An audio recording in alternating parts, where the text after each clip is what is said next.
Bonjour à tous et bienvenue sur la chaîne.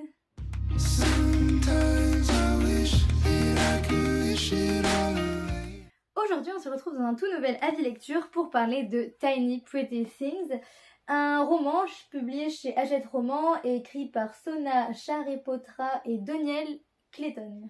On est ici sur un thriller young adult, en quelque sorte un thriller dans le monde de la danse, avec, on va dire, en point principal l'idée de la perfection, puisque la phrase que l'on trouve sur la couverture c'est « La perfection a un prix ».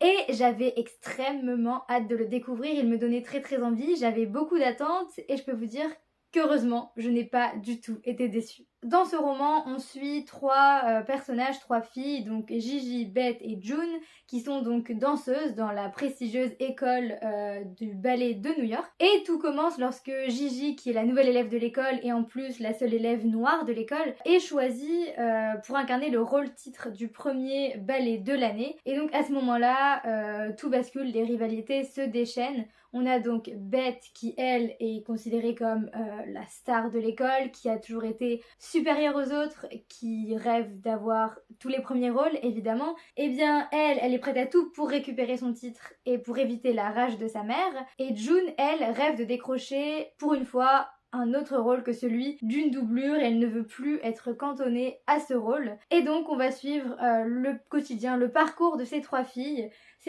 qui ont bien du mal à résister à la pression du monde impitoyable de la danse. Et le résumé se termine par cette phrase: et les choses vont empirer jusqu'au drame. Un résumé qui n'en dit pas beaucoup, mais en même temps qui intrigue, et c'est pour ça que j'avais eu très envie de le découvrir. Surtout que l'univers de la danse, je n'ai pas vraiment beaucoup lu de livres à ce sujet. Le seul qui me vient à l'esprit, c'est le 3e tome de la saga Les filles au chocolat, donc Cœur mandarine.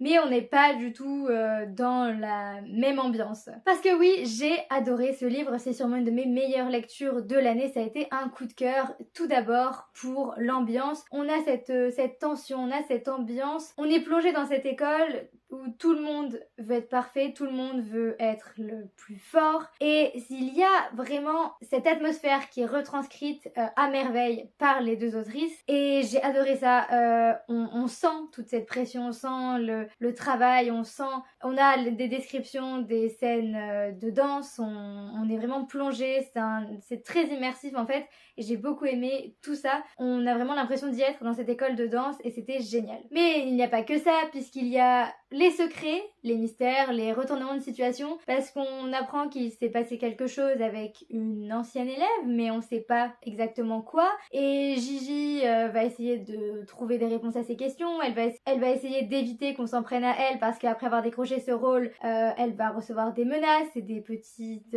taquineries, on va dire, par-ci par-là. Donc c'est vraiment anxiogène, on va dire, et il y a beaucoup de mystères. Je vous dis, il y a vraiment quelque chose d'assez stressant, mais en même temps de haletant. On ne peut pas s'empêcher de tourner les pages parce qu'on est pris dans cette histoire qui prend aux tripes vraiment parce que il y a beaucoup de suspense. Et donc on a les trois points de vue, donc point de vue de Gigi, de June et de Beth, et c'était génial parce que ces trois filles sont totalement différentes, elles ont des situations totalement différentes et c'est génial de les découvrir, de les suivre.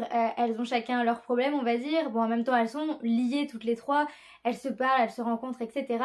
Mais c'était vraiment super comme choix parce qu'on a vraiment, voilà, trois histoires différentes entre guillemets, dans le sens où leur vie est bien différente et on s'attache à ces trois personnages.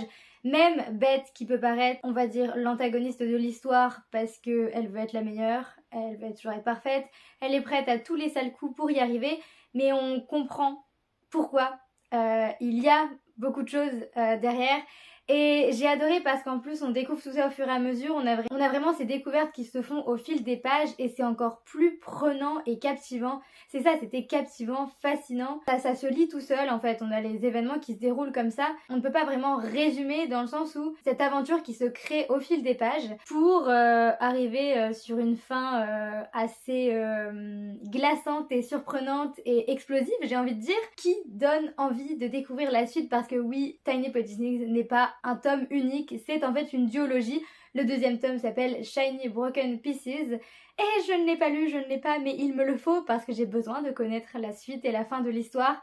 Je vous dis, c'était un tourbillon d'émotions. On a des petites histoires d'amour aussi par-ci par-là, mais ça ne prend pas tout le roman, mais ça fait plaisir, ça fait du bien. Je vous dis, on a quand même ce côté thriller finalement, même si personne ne meurt, même si on n'a pas d'enquête policière ou je ne sais quoi. Mais j'ai beaucoup aimé cette ambiance, je vous dis, ce côté, ça se lit tout seul, ça se lit très rapidement, tout s'enchaîne, tout est parfaitement lié, ça déroule comme ça facilement.